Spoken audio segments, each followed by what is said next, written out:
하나님께서 우리에게 주시는 말씀은 갈라디아서 2장 20절 말씀입니다. 갈라디아서 2장 20절 한 절 말씀입니다. 우리 한 목소리로 함께 읽겠습니다. 내가 그리스도와 함께 십자가에 못 박혔나니 그런즉 이제는 내가 사는 것이 아니요 오직 내 안에 그리스도께서 사시는 것이라. 이제 내가 육체 가운데 사는 것은 나를 사랑하사 나를 위하여 자기를 버리신 하나님의 아들을 믿는 믿음 안에서 사는 것이라. 아멘. 네, 오늘은 갈라디아서 2장 말씀을 함께 나눕니다. 갈라디아 1장 말씀을 통해서 우리는 여러 가지를 깨닫고 또 배웠습니다. 갈라디아라는 곳은 하나의 도시가 아니라 지역이라고 말씀드렸습니다.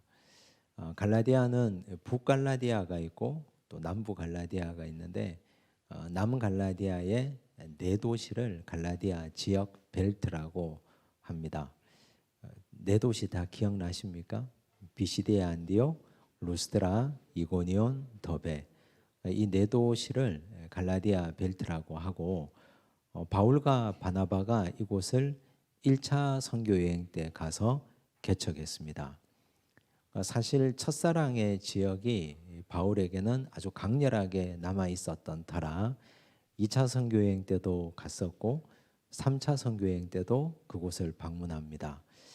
그만큼 바울은 이 갈라디아 지역 교회들을 굉장히 아끼고 사랑했고 동시에 물가에 내놓은 어린 아이들처럼 이곳이 정말 복음으로 서야 되는데 오염된 자가 되면 안 되는데 이런 간절함과 애통함도 가지고 있었습니다. 지난 1장에서 우리가 본 것처럼 바울이 지금 고린도에서 갈라디아 교회를 향해서 편지를 쓰고 있는데 편지를 쓰면서 감사도 생략할 정도로 아주 긴박하게 본론으로 들어갑니다. 이유가 무엇입니까? 다른 복음 때문에. 복음이 A가 있고 복음이 B, C가 있다는 뜻이 아니고 복음을 가지고 장난치는 사람들, 복음을 물타기 하는 사람들이 있었습니다. 구원이라고 하는 건 한 가지로밖에 구원을 얻을 수가 없습니다. 주 예수 그리스도를 믿음으로, 구주로 고백함으로.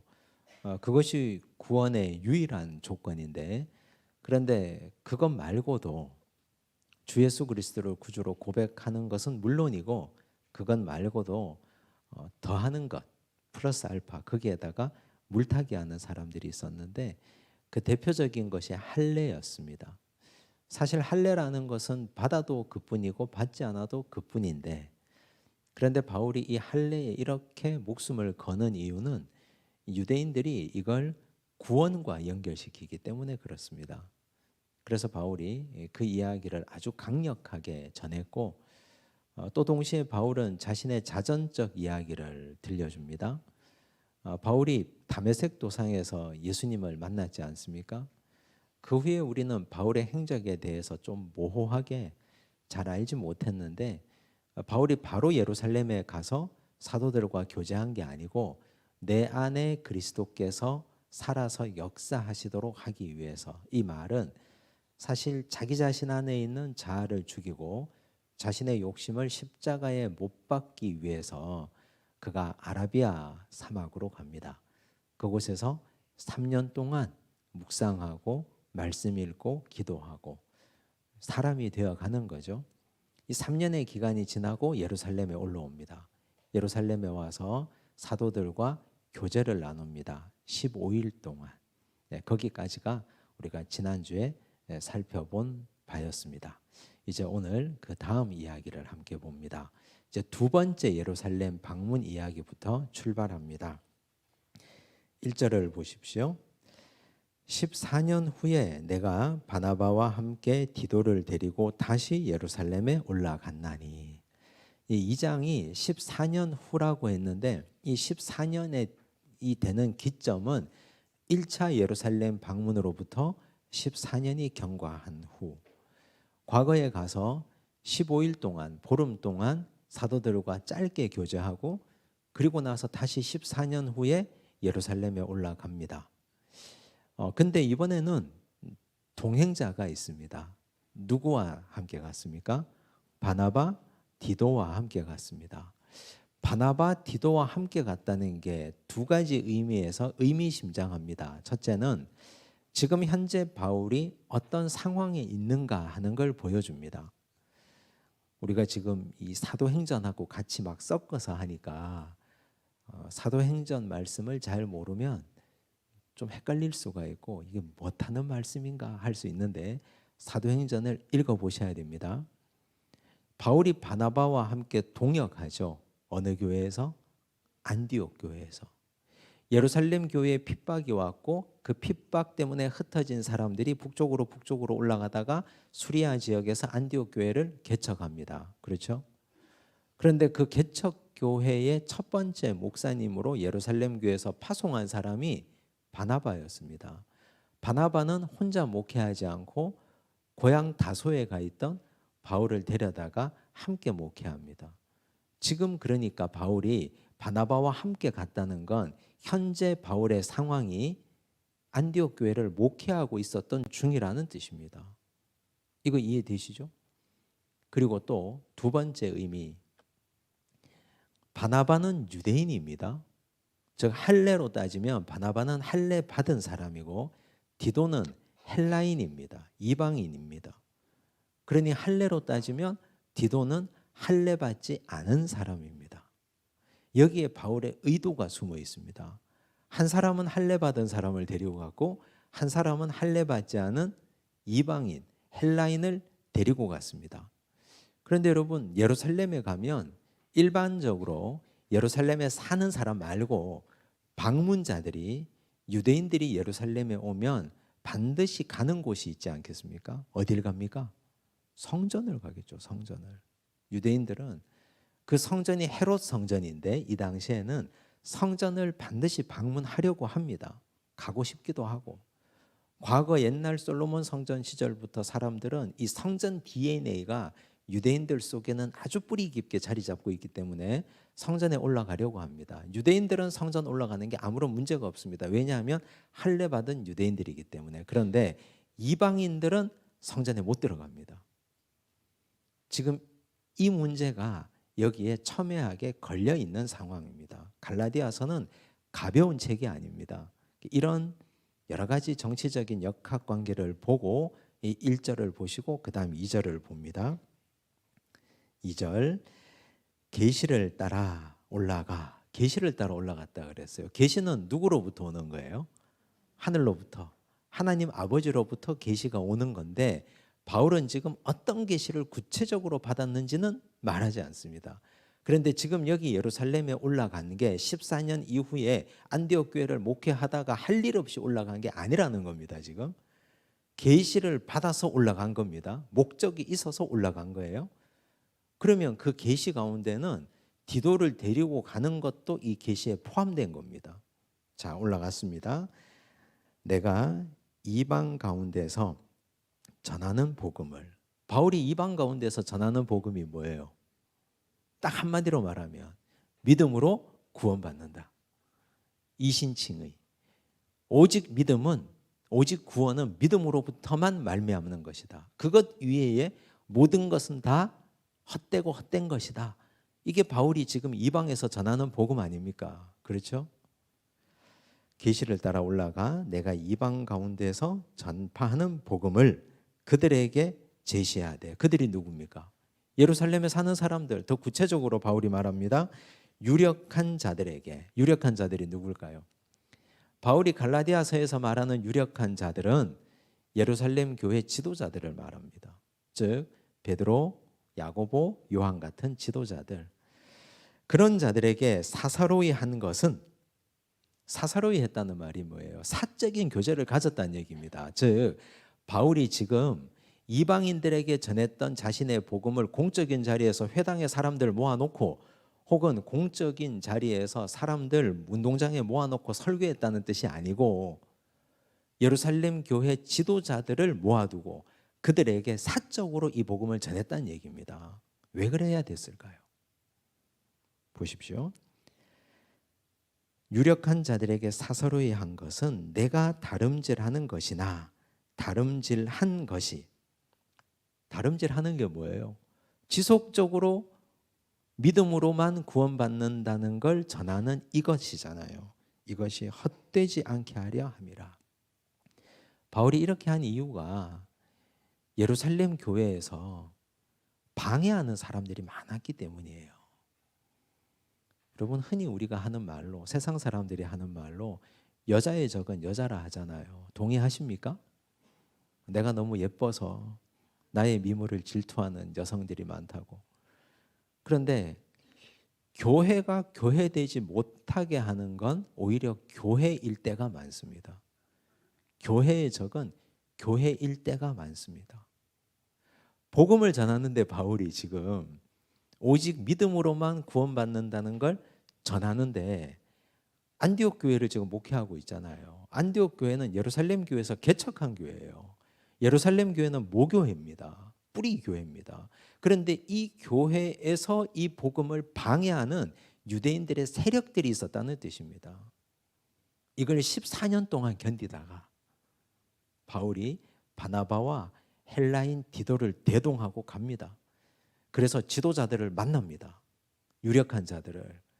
그들에게 믿음으로만 구원받는 게 틀렸냐, 이게 옳은 것이냐, 이걸 전하는 겁니다. 말싸움에서 바울 이길 수 있습니까? 말로 해서, 논리로 해서.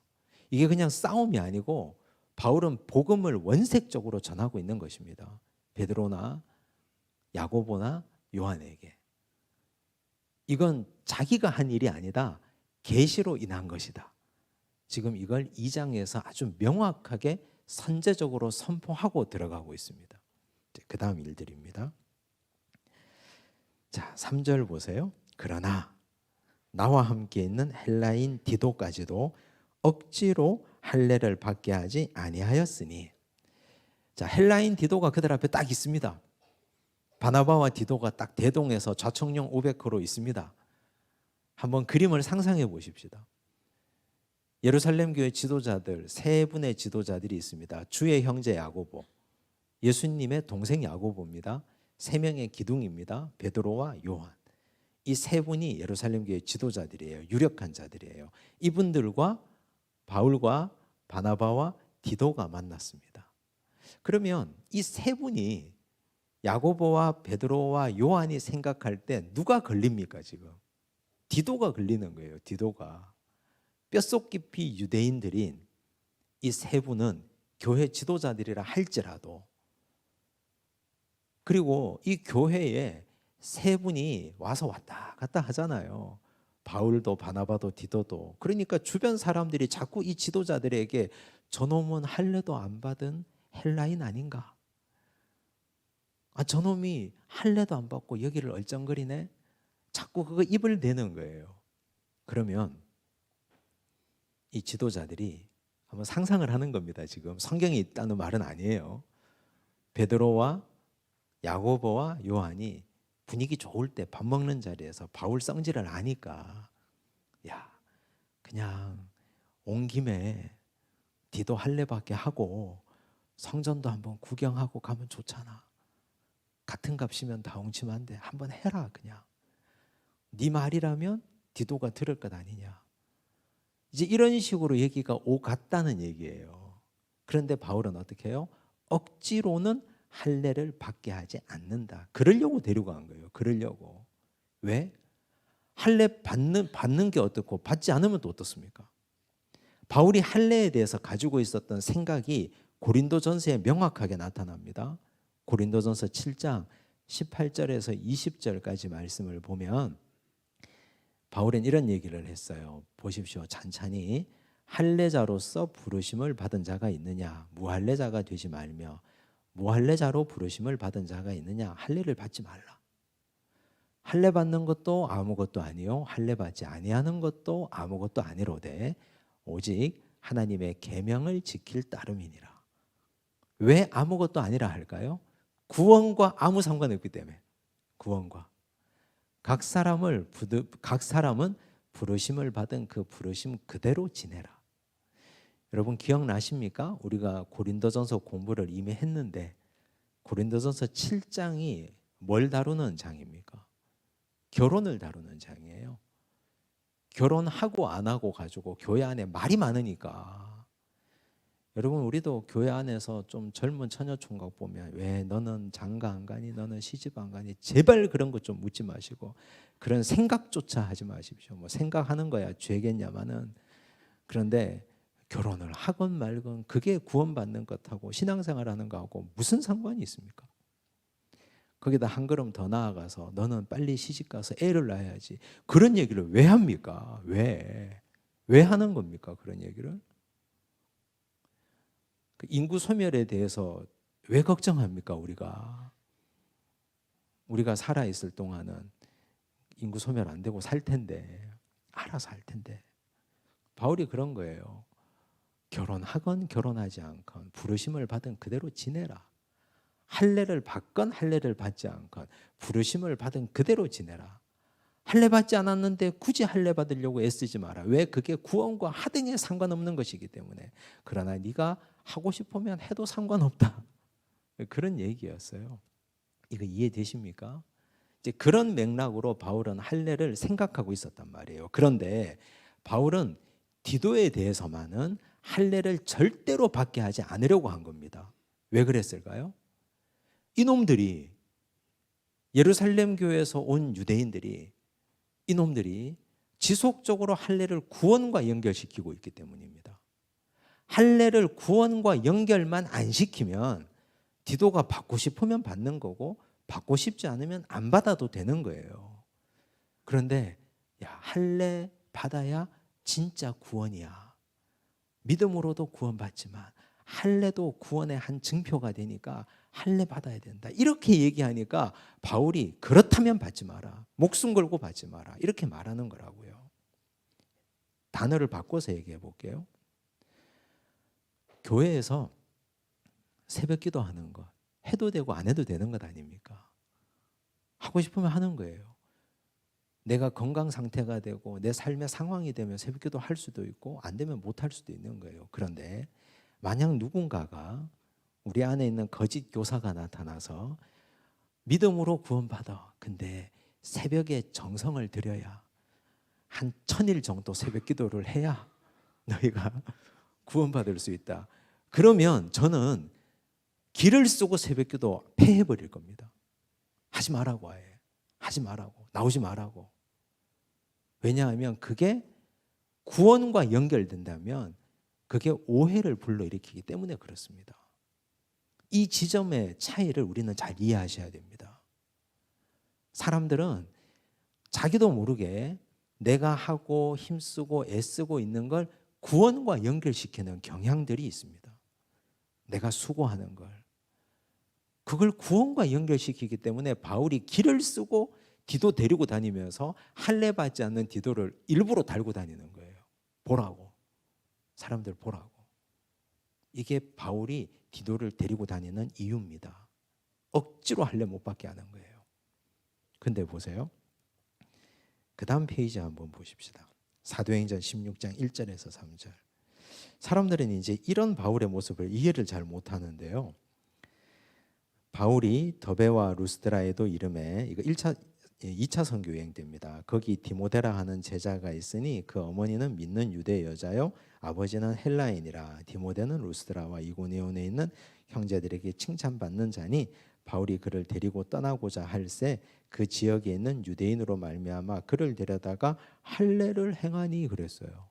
아니 디모데는 할례 받지 않았는데 이미 그를 데리고 떠날 때 할례를 받게 했다고요. 바울이. 디도는 할례 못 받게 하고 디모데는 할례를 받게 하는 이 이중잣대는 어디서 나온 겁니까? 바울이 왜 이랬다 저랬다 하는 겁니까? 여기 보십시오. 다시 3절 보니까 그 지역에 있는 유대인으로 말미암아 그를 데려다가 할례를 행하니.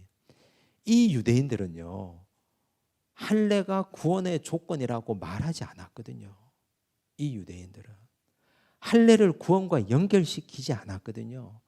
그러니까 디모데를 데리고 다니면서 할례 받으면 사역하기 모쪼록 편하니까 그로 인해서 불필요한 논쟁이나 분쟁이 일어나지 않으니까 할례 받게 하고 떠난 거예요. 그런데 디도는 왜 할례를 못 받게 하느냐? 지속적으로 갈라디아 교회에 들어와서, 지속적으로 안디옥 교회에 들어와서 유대인들이 할례를 구원과 연결시키고 있기 때문입니다. 이 지점을 우리는 이 구별을 잘 해야 됩니다. 복음을 가지고 물타기 하는 자들, 만약 그런 식으로 들어온다면 그거 안 하는 게 맞습니다. 처음부터 끝까지 아예 집어쳐야 됩니다. 비슷한 예인데, 한국 교회에 옛날에는 좋은 전통이었는데 지금은 악습이 되어버린 악한 전통들이 있습니다. 그 중에 하나가, 교회 중직을 세울 때 임직자들이 옛날에는 교회가 다 먹고 살기 힘들고 교회가 너무 가난하고 어려울 때, 그때는 임직 받는 분들이 야, 우리가 십시일반 해가지고 조금씩이라도 좀 거둬서 교회 시계라도 하나 달자. 그런 시계 보셨죠? 그 시계에다가 몇 년 임직자 일동 이래가지고 큰 괴종시계 있잖아요. 그런 것도 달기도 하고, 또 조금 더 형편이 좋아졌던 1990년대는 그때 한창 교회 봉고차가 유행했으니까 우리 임직자들이 조금씩 십시일반해서 교회 봉고차를 하나 사드리자. 얼마나 좋은 전통이에요. 좋은 전통이잖아요, 다. 그런데 이 좋은 전통이 악습이 됩니다. 교회가 건축을 하고 어디 돈이 나올 데가 없으니까 이제 임직을 하는 거예요. 일꾼들을 세우는 거예요. 헌금 뽑아내려고. 그래가지고 매기는 거죠. 장로님 얼마, 권사님 얼마, 안수집사님 얼마. 돈을 부과를 합니다. 그래서 돈을 걷어요. 저는 이걸 헌금이라고 말하지 않고 지금 돈이라고 얘기했습니다. 그건 헌금이 아니라 돈이에요. 자, 그러면 마음이 선하신 분들, 또 임직이 되신 분들은 어떻게든 하려고 하잖아요. 그걸 맞춰서 어떻게든 적금도 깨고 보험도 깨고 하려고 하잖아요. 근데 그 모습을 보는 자녀들의 신앙은 어떻게 될 것 같아요? 그 모습을 보는 우리 아이들의 신앙은, 우리 아버지가 돈으로 직분을 샀다 얘기합니다. 돈으로. 우리 어머니가 돈으로 직분을 샀다. 그게 중세시대에 면벌부, 면죄부 파는 것과 똑같습니다. 우리는 종교개혁을 얘기하는데 이런 식으로 교회가 썩어가고 타락하고 있는 거예요. 그렇잖아요. 자, 그러면 이게 아무리 좋은 전통이라 하더라도 이게 중간에서 변질되어서 이게 내려오는 하나의 흐름이 되었다고 하면 이거 끊어야 되잖아요. 그래서 강력하게 끊는 겁니다. 우리 교회에서는. 1절 우리 임직자들 오해받을 헌금 못하게 합니다. 우리 교회 주보에 이름 나는 거 있잖아요. 장화헌금하고 식사 차나눔 헌금에 이름 나고 하는 거 못하게 합니다. 오해받을까 봐. 1절 아무것도 못하게 합니다. 한 푼도 못 갖게 하고. 그게 좋은 전통인데 못하게 하는 이유는 이런 식으로 왜곡되었기 때문에 그래요. 할례 받아도 되죠. 이방인들이 왜 할례 받으면 안 됩니까? 자기 자유인데 할례 받을 수 있잖아요. 나 이제 하나님의 백성 됐는데 나도 할례 받고 싶어. 유대인들처럼 받으면 되죠. 근데 그거 왜 받으면 안 되느냐?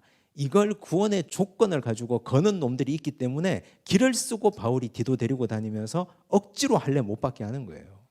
그러면 안 된다고. 그래서 교회가 지금 이런 상황 가운데 바울이 처해 있는 겁니다. 작금의 상태도 이 시대의 교회의 상태도 다르지 않습니다. 그래서 우리가 길을 쓰고 그런 건 하면 안 되는 겁니다.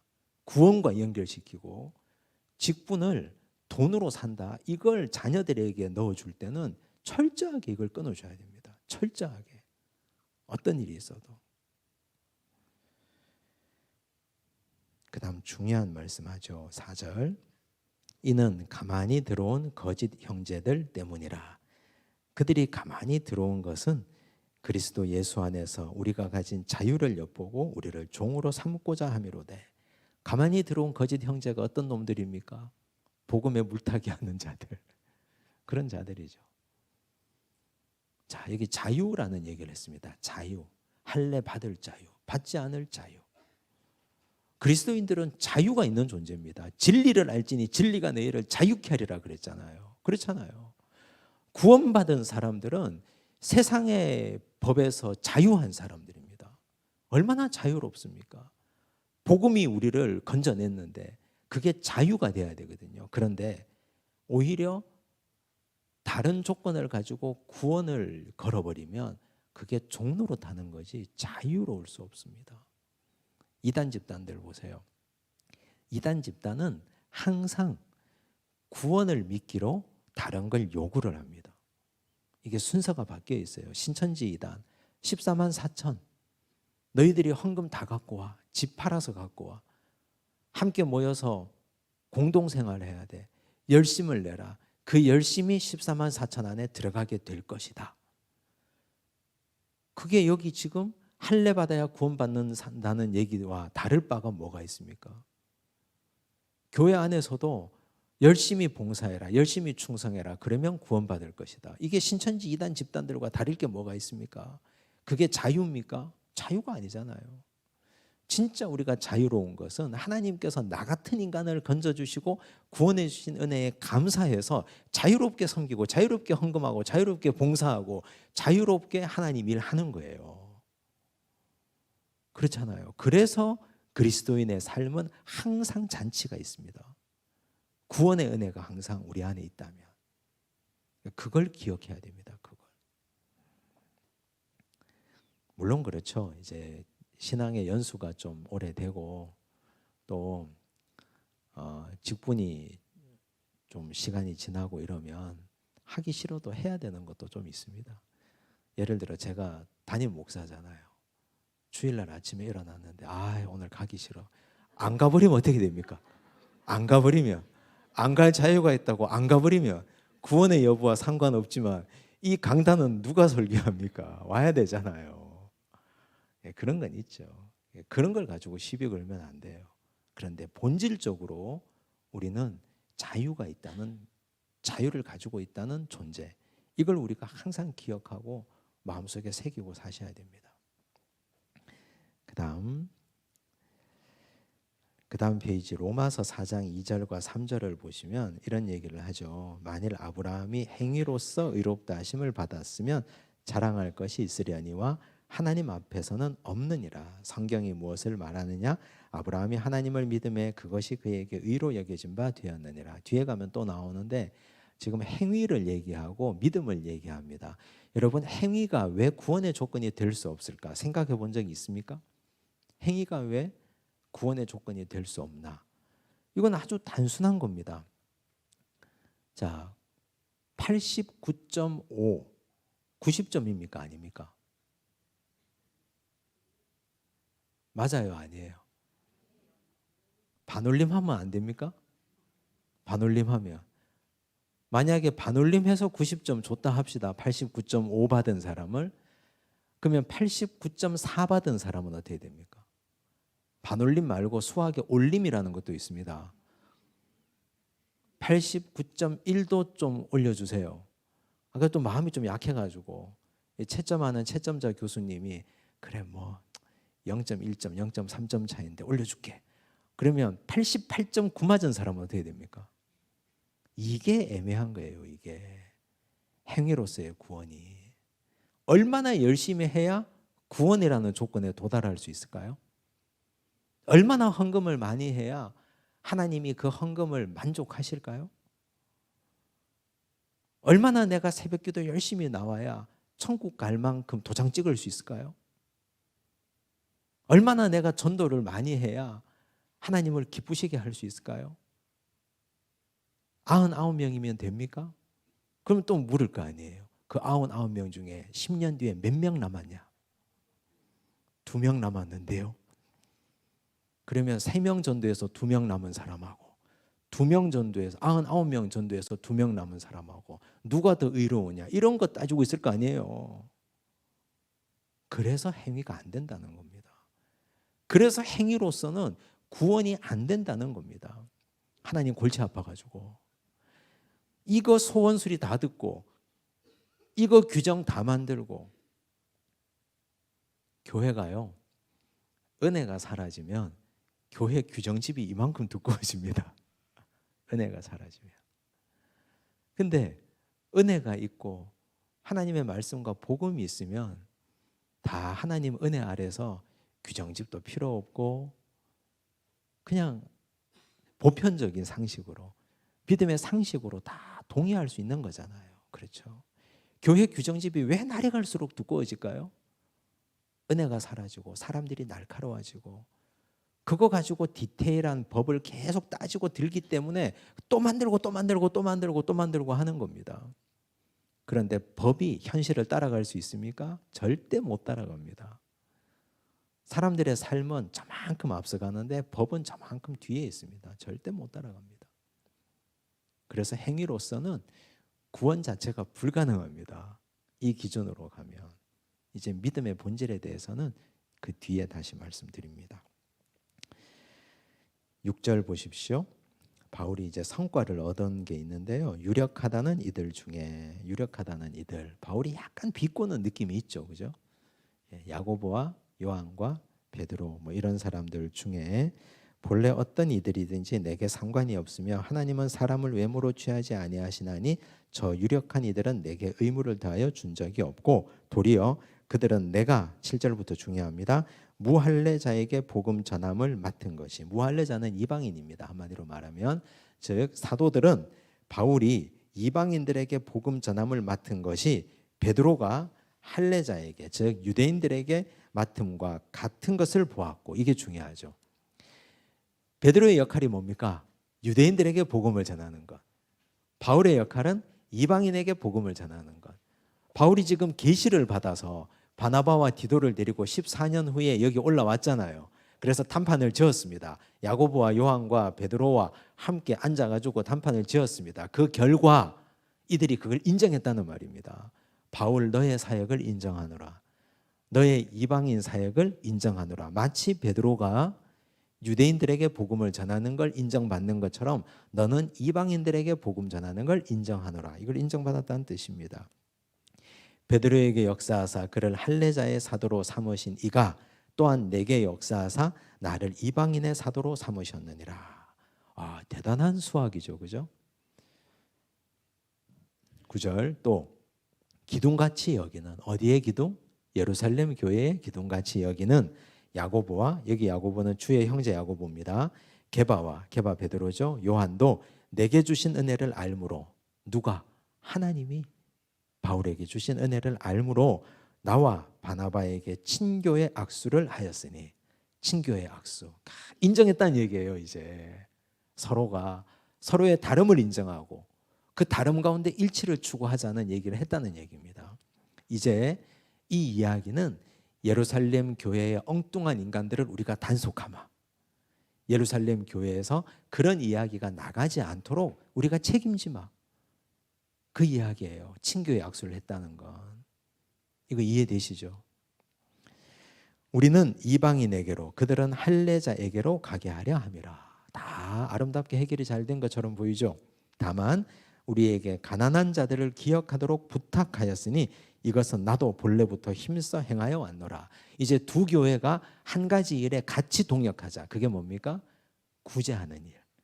가난한 자들이라 하면 교회 안팎에 있는 가난한 자들을 위해서 우리가 함께 자금을 모으고 기금을 모으고 구제연금을 해서 함께 돕자. 이제 여기에 동의했다는 뜻이에요. 바울이 여기에 올라온 목적이 달성된 겁니다. 여러분, 이게 사실은 큰 집에서 작은 집을 인정한 거고요. 개척한 교회에서 개척된 교회를 인정한 것이고, 예루살렘 교회와 안디옥 교회가 상호 동반자적 역할, 서로 간의 차이와 다름을 인정하고 서로 함께 가겠다는 역할을 인정한 겁니다. 교회는 서로 종속적인 교회는 없습니다. 사람들은 이제 생각하죠. 대형 교회가 소형 교회를 종속한다, 가지고 있다. 혹은 개척한 교회가 개척된 교회에 대한 소유권을 가지고 있다. 전혀 그렇지 않습니다. 지금 여기처럼 교회는 하나님의 교회로서의 서로 동등한 지위와 역할을 가지는 겁니다. 서로 그 안에서 함께 동역하고 함께 수고하고 함께 애쓰는 겁니다. 성도 수가 얼마나 모이건 그 교회 재정의 차이가 얼마건 이건 별로 중요하지 않습니다. 교회는 교회도 그리고 하나님은 그걸 기뻐하십니다. 그래서 우리가 성도들이 많이 모인다고 우쭐할 필요도 없고 성도들이 적게 모인다고 기죽을 필요도 없고 하나님의 일을 하는 교회는 하나님 앞에서 하나의 교회로 인정받기 때문입니다. 자, 그다음 이제 또 다른 단락이 시작됩니다. 이제 이렇게 해서 서로가 협력하고 하면 얼마나 좋아요. 그죠? 근데 한 가지 사건이 일어납니다. 11절 게바가 베드로죠. 안디옥에 이르렀을 때 자, 이제 상호 방문하는 겁니다. 바울과 바나바와 디도가 예루살렘 교회에 갔으니까 베드로가 안디옥 교회에 온 거예요. 답방 형식이겠죠. 이제 한번 온 거예요. 자, 베드로라고 하면 예루살렘 교회 기둥 같은 일꾼이니까 안디옥 교회가 얼마나 극진히 섬기고 싶겠어요. 한번 만나보고 싶고 베드로 설교를 들어보고 싶었을 것 아니에요. 온 겁니다. 책망받을 일이 있기로 베드로가 책망받을 일이 있었습니다. 내가 그를 대면하여 책망하였노라. 이제 구체적으로 내용이 나옵니다. 야고보에게서 온 어떤 이들이 이르기 전에 야고보 역시 예루살렘 교회 지도자죠. 여기 야고보라는 이름을 쓰긴 했으나 베드로가 지금 안디옥 교회에 있고 예루살렘 교회에서 온 일단의 다른 무리들이 있었다는 뜻입니다. 그들이 왔어요. 그런데 게바가 이방인과 함께 먹다가 그들이 오매 그가 할례자들을 두려워하여 떠나 물러가매. 이방인, 안디옥 교회 이방인들 많잖아요. 그런 사람들과 식사했다는 얘기예요. 근데 여기 함께 먹다라는 동사가 과거형도 아니고 완료형도 아닙니다. 미완료형 동사입니다. 즉 이 말은 지속적으로 먹는 행위를 반복했다는 뜻입니다. 베드로가 지금 안디옥 교회에 설교하러 와서 이 교회 방문하러 와서 머무는 동안 이방인들과 만나서 자주 식탁 교제를 했습니다. 그 이방인들은 얼마나 기뻤겠어요. 또 바울도 바나바도 디도도 이제 드디어 진짜 이분들이 우리 교회를 인정하고 이방인들을 형제로 받아들이는구나 생각했을 거 아니에요. 그런데 예루살렘 교회에서 유대인들이 일단의 무리들이 오자마자 바울이 베드로가 도망가 버렸다는 말입니다. 베드로는 왜 도망갔을까요? 왜? 이게 유대인의 본능이에요. 본능에 속하는 겁니다. 아주 어릴 때부터 이방인들과 겸상하지 마라. 할례받지 않은 자들과 함께 먹지도 마라. 그리고 이방인들과 함께 먹었다는 의미는요. 레위기 11장에 금지된 음식들이 있습니다. 유대인들이 먹으면 안 되는 음식들. 그걸 함께 먹었다는 뜻입니다. 그런데 베드로는 그런 경험이 있죠. 사도행전 10장에 보면 고넬료 사건이 나오잖아요. 베드로가 기도하는데 하늘에서 보자기가 내려와서 일어나 잡아 먹으라. 음성이 계속 들리지 않습니까? 주여 저는 절대로 이런 음식을 먹은 적이 없습니다. 괜찮다 일어나 잡아 먹으라. 그러고 환상에서 깼어요. 그리고 고넬료 집에 가서 복음 전하고 그들에게 세례 베풀지 않습니까? 그런 경험이 있기 때문에 베드로는 이방인들과 이방인들이 먹는 음식을 먹는데 그리낌이 없습니다. 그래서 함께 먹는 거예요. 그런데 유대인들이 왔어요. 그런데 본능적으로 도망가 버렸네요. 아마 베드로도 도망가면서 내가 왜 이러지? 도망가 놓고 민망하고 부끄럽고 죄송하고 낯을 들 수 없고 뭐 이제 이런 복잡한 생각들이 왜 없었겠어요? 어쨌든 상황은 벌어졌습니다. 물은 엎질러졌습니다. 바울이 열 이빠이 받은 거예요, 진짜. 바울이 이거 넘어갈 사람이 아닙니다. 그냥 덮고 넘어갈 인간이 아닙니다. 그러니까 쓰잖아요, 여기. 자, 근데 더 심각한 일이 벌어졌는데 13절 보세요. 남은 유대인들도 그와 같이 외식함으로 안디옥 교회에 유대인들도 있고 이방인들도 있거든요. 그런데 베드로가 음식 먹다가 일어나서 도망가 버리는 걸 보고 그 자리에 있던 유대인들도 같이 도망가 버린 거예요. 또 거기 누가 있었어요? 바나바도 그들의 외식에 유혹되었느니라. 바나바도 같이 도망갔네. 세상에 믿을 놈 아무도 없는 거죠, 지금. 여러분, 이게 의미하는 바가 뭐예요? 영향력입니다. 영향력. 이게 본능에 속하는 것이라고 했는데 베드로 지도자잖아요. 그냥 일반적인 성도가 아니잖아요. 지도자예요, 지도자. 영적 지도자. 이 영적 지도자가 한번 이렇게 해버리니까 다 따라가 버리는 거예요, 다. 이게 영향력입니다. 그래서 영적 지도자는 정신 차리고 살지 않으면 안 됩니다. 그게 목사든 장로든 권사든.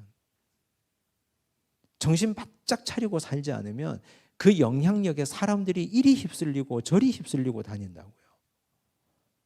바울같이 독한 사람 말고 바나바도 넘어가 버리고 유대인들도 현혹돼 버리고 다 가버린 거예요. 그냥 아이고 이게 뭐가 잘못됐는가 보다.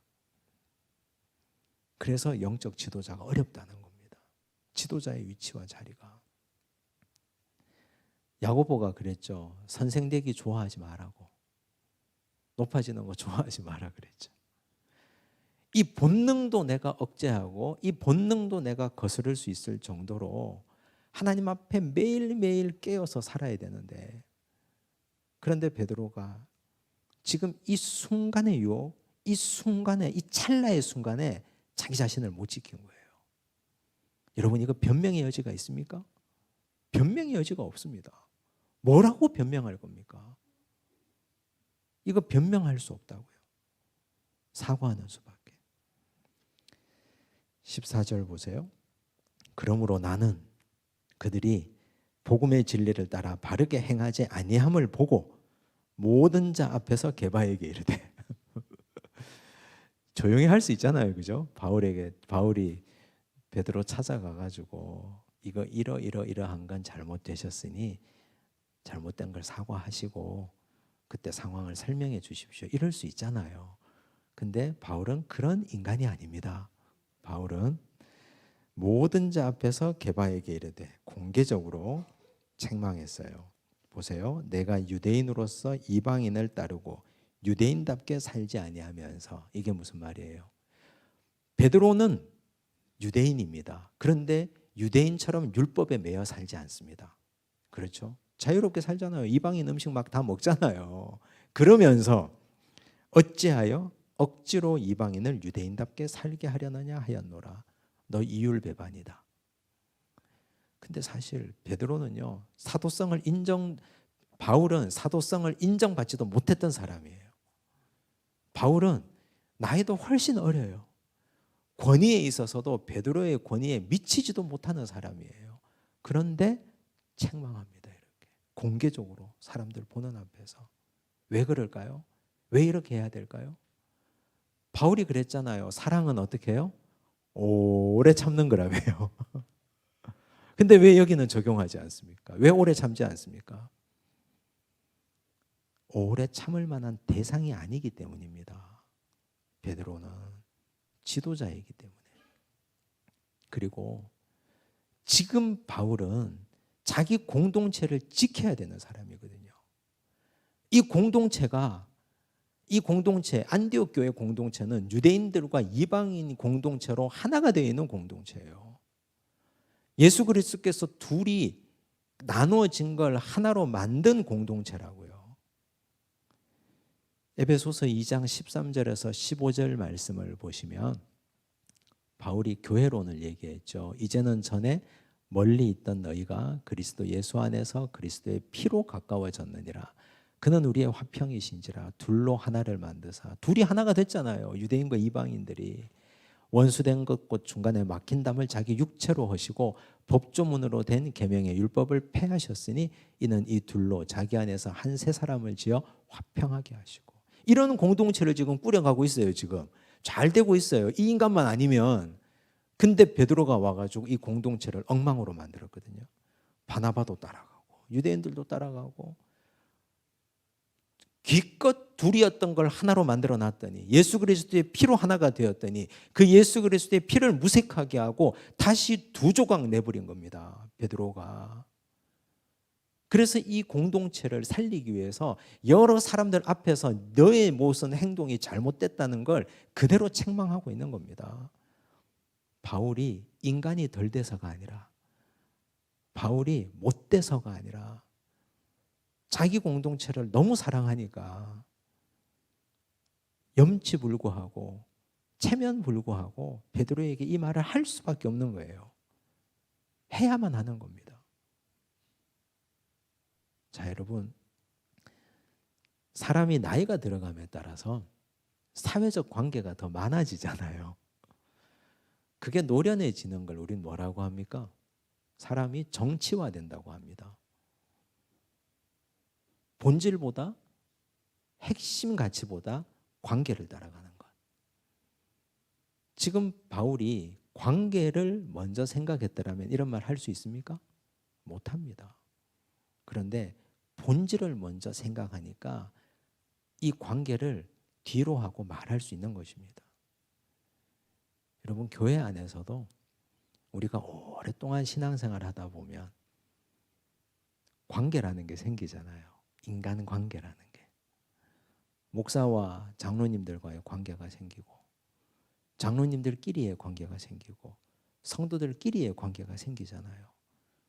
그런데 그 관계가 지나쳐서 그 관계가 공동체를 쪼개고 나누는 지경까지 간다면, 복음의 본질과 진리를 훼손하는 자리까지 간다면 여러분 어떻게 하시겠습니까? 이렇게 할 수 있겠습니까? 해야 됩니다. 다시 얼굴 안 볼 생각하고 해야 됩니다. 가슴 아파도. 그게 복음이니까. 그 관계를 잃어버릴 생각을 하고 해야 됩니다. 그래서 저는 그런 생각을 해요. 평소에 너무 친하지 마라. 이게 무슨 말인가 하실 텐데, 저도 많이 들어요. 교회 안에서 우리 성도들끼리 오빠야, 오빠야 어디 있어요, 교회 안에? 진짜 오빠예요? 직분을 불러야지. 집사님이고 권사님이고 장로님이고. 오빠야가 어디 있습니까, 오빠야가? 평소에 오빠야, 동생, 언니야, 친구 이러다가 진짜 관계가 이런 상황이 생기면 그 오빠의 얼굴에 침 뱉을 수 있습니까? 그 동생에게 이거 본질이 아니라고 말할 수 있냐고요. 그래서 우리는 코로나 기간을 거치면서 사회적 거리두기를 배웠잖아요. 거리두기 필요합니다. 좋은 의미에서. 성도들 간에 지나친 터치, 지나친 친밀감, 언어적 친밀감, 그러나 그 이상과 그 단계를 넘어가시면 곤란합니다. 그게 복음을 가립니다. 그게 복음의 진리를 어지럽힙니다. 교회를 사적 사교 집단으로 전락시킵니다. 바울이 애가 모자라서 베드로에게 이런 소리 한 게 아닙니다. 복음의 진리를 수호하기 위해서 수많은 사람들 앞에서 바울이 이런 말을 한 겁니다. 여러분, 이렇게 하려면 우린 교회에서 정신 바짝 차리고 사셔야 됩니다. 그래야 진리를 지켜낼 수 있습니다. 사람은 어떻게 의롭게 되느냐? 이제 그 위에 제가 화 있을진저 막 적어놨는데 이건 읽어보시면 되니까. 무섭죠? 예수님이 하신 말씀이니까. 화 있을진저 4번이나 반복되는 건 읽어보시고요. 16절 한번 보세요.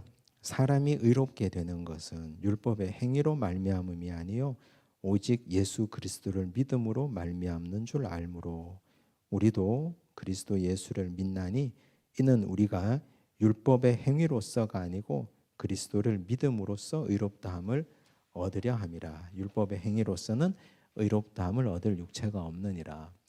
여러분, 이런 말씀이 우리에게 별 감동이 안 됩니다. 제가 알고 있어요.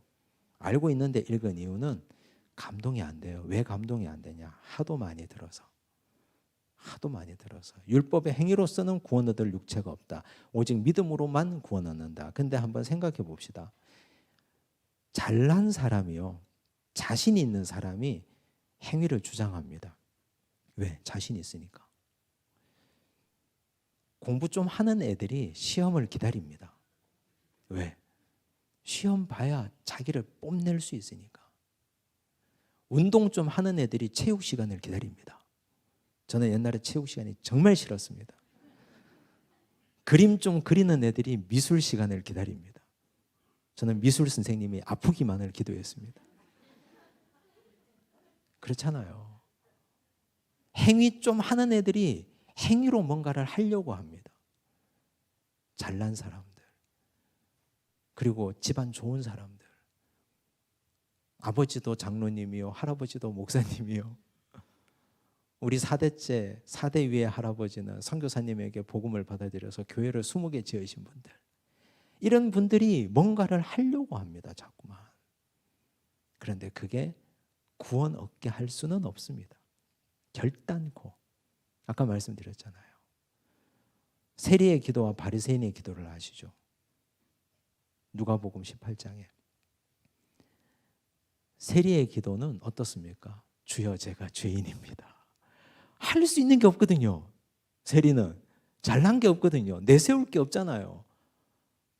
내세울 게 있어야 행위를 뭔가 해가지고 이걸 건덕지로 삼아서 이거 했으니까 구원 얻게 해달라고 말하죠. 그러니까 믿음으로 구원 얻는다는 말은 뭡니까? 자신의 전적 무능을 인정하라는 뜻입니다. 자신의 전적인 무능을. 돈이 아무리 많아도 나보다 돈 더 많은 사람이 있습니다. 내가 아무리 유능한 인재라도 나보다 더 뛰어난 인재 있습니다. 그것으로 구원받을 수 없습니다. 우리의 전적인 무능을 인정해야 됩니다. 그게 믿음입니다. 나의 전적인 무능을 인정하는 순간 우리는 그리스도에게 기댈 수밖에 없습니다. 내가 무능하니까. 내가 할 수 있는 게 없으니까. 그래서 그리스도에게 기대잖아요. 이게 우리에게 구원을 가져오는 겁니다. 뭐 좀 할 수 있다고 잘난 척하는 사람, 그런 사람은 절대로 구원에 이를 수가 없습니다. 바울이 지금 그 이야기를 하고 싶은 것입니다. 여러분, 교회라는 곳이 너무 재미있지 않으세요? 저는 교회를 보면 어릴 때부터 전 신앙생활을 했지만 너무 재밌어요. 왜 재미있냐 하면 너무 좀 줄타기 하는 것 같아요. 어떨 때는. 우리 교회 올해 예산이 얼마인지 아십니까? 경상 예산 20억입니다. 20억. 근데 웃긴 게 각 부서별로 막 예산을 분배해 놓잖아요. 1월 달부터 막 예산을 막 타가요. 근데 너무 재밌는 게 20억 쌓아놓고 1년 사는 게 아니잖아요. 그렇죠? 교인들이 헌금을 해서 헌금이 들어와야 쓸 수 있는 거 아닙니까? 근데 뭘 믿고 예산을 20억을 세웠지? 내가 미쳤는가 보다. 내가 이 교회 담임 목사인데 내년이 어떻게 될 줄 알고 막 그런 생각을 한 번씩 하면 등골이 서늘해요. 저는 경제적인 것도 잘 모르고 세상 돌아가는 것도 잘 모르고 금리도 잘 모르고 제가 지금까지 살면서 제 이름으로 전세 계약 해본 적도 없고 집 사고 판 적도 없고 아무것도 몰라요. 바보예요, 바보. 그런데 이 교회가 굴러가는 건 하나님의 은혜 아닙니까? 하나님의 은혜입니다. 진짜 교회가 되는 것. 여러분들 가정을 한번 보세요. 가정 경제 어떻게 꾸려갑니까? 돈 쌓아놓고 사는 집 있습니까? 없잖아요. 나갈 때는 지금 막 이놈이 이제 막 여자친구 데리고 와가지고 결혼한다 하는데 갖고 있는 건 아무것도 없어요. 근데 또 참 신기한 건 애들 시집장가 다 가고 또 사라져요. 그죠? 그거 은혜 아닙니까? 우리의 전적 무능을 인정해야 그 자리에 하나님의 은혜가 들어옵니다. 우리가 좀 잘났다고 안다고 그거 계산하고 따지기 시작하고 그거 가지고 뭔가를 하기 시작하면 그게 은혜가 어떻게 들어옵니까? 그게 은혜가 들어올 수 있습니까? 아무것도 안 됩니다. 구원이라는 건 우리의 행위를 부정하고 나의 전적 무능을 인정하는 게 그게 믿음이에요. 나를 믿는 게 믿음이 아니고 행위를 믿는 건 나를 믿는 거고 하나님을 믿는 건 나의 무능을 인정하는 것입니다. 그게 우리에게 구원을 가지고 오고 삶을 영화롭게 만들어줍니다. 자, 그 다음 아주 중요한 말씀, 오늘 우리가 읽었던 요절 말씀인데요. 20절, 내가 그리스도와 함께 십자가에 못 박혔나니 그런즉 이제는 내가 사는 것이 아니요. 내가 십자가에 못 박힌 건 뭡니까? 내 행위를 자랑하던 내 옛자, 그건 십자가에 못 박혀 죽었어요. 이미 끝났어요. 이제는 내가 사는 것이 아니라 그랬죠. 오직 내 안에 그리스도께서 사시는 것이라. 내 안에는 누가 산다고요? 그리스도께서. 근데 내 안에 그리스도가 사는 방식이 있습니다. 내 안에 그리스도가 어떤 식으로 사느냐? 요한복음 15장 7절을 보면 내 안에 그리스도께서 사는 방식이 이렇습니다. 너희가 내 안에 거하고 내 말이 너희 안에 거하며. 예수께서 우리 안에 사시는 방식은 당신의 말씀으로 우리 안에 사는 거예요. 그래서 우리가 이 말을 바꾸어 읽으면 그런즉 이제는 내가 사는 것이 아니요 오직 내 안에 그리스도의 말씀이 살아 숨쉬는 것이라. 그러면 내 안에 그리스도의 말씀이 살아 숨쉬면 우리는 말씀대로 행동해야 되잖아요. 그렇잖아요. 아직까지 우리가 말씀대로 살지 못하는 이유는 내 속에 그리스도의 말씀이 살아 숨쉬지 않고 내 자아와 내 욕심이 시퍼렇게 살아있기 때문입니다. 그래서 우리의 삶은 율법의 의로 내가 사는 게 아니고 내 속에 하나님의 말씀이 살아 숨쉬어야 됩니다. 말씀이. 그래서 팔복 중에 첫 번째 복이 뭡니까? 심령이 가난한 자는 복이 있다. 심령이 가난하다는 말이 내 마음을 비우라는 뜻입니다. 비우면 그 자리에 말씀이 들어오잖아요. 하나님의 말씀이 나를 지배해야 됩니다. 하나님의 말씀이 나를 다스려야 됩니다. 그리스도께서 나와 함께 사시는 방식은 말씀으로 사시는 거니까. 이제 내가 육체 가운데 사는 것은 나를 사랑하사 나를 위하여 자기 자신을 버리신 하나님의 아들을 믿는 믿음 안에서 사는 것이라. 믿음 안에서 산다는 말이 뭡니까? 좀 전에 말씀드린 바에 의하면 자신의 전적 무능을 인정하고 사는 겁니다. 우리가 믿음 안에서 산다 그래서 주십시오, 믿습니다 이렇게 뱀장수 소리 낸다고 이게 믿음 안에서 사는 게 아니에요. 우리가 진짜 믿음 안에서 사는 건 나의 무능을 인정하는 겁니다. 나의 약함과 무능을 인정하는 거. 그게 믿음 안에서 사는 겁니다. 내 무능을 인정하면 그리스도께서 나에게 들어오시고 말씀이 나에게 들어와 살아 숨쉬니까.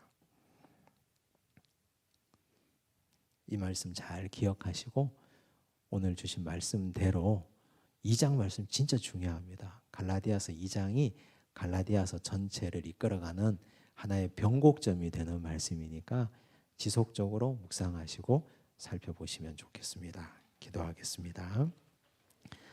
은혜가 풍성하신 아버지 하나님, 다른 복음은 없다고 하셨습니다.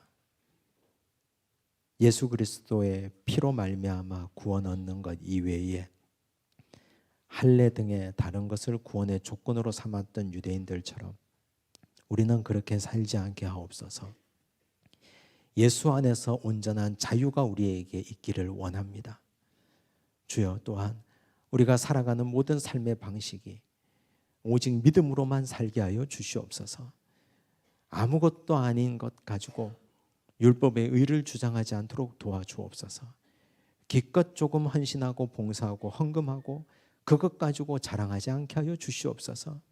오직 나의 전적 무능을 인정하는 것이 믿음이라고 하셨사오니 나의 약함과 무능을 인정하고 그 약함의 자리에 그리스도를 초대하게 하옵시고 예수 그리스도의 말씀이 나를 통하여 살아 숨쉬고 꿈틀대는 놀라운 역사를 누리고 경험케 하여 주시옵소서.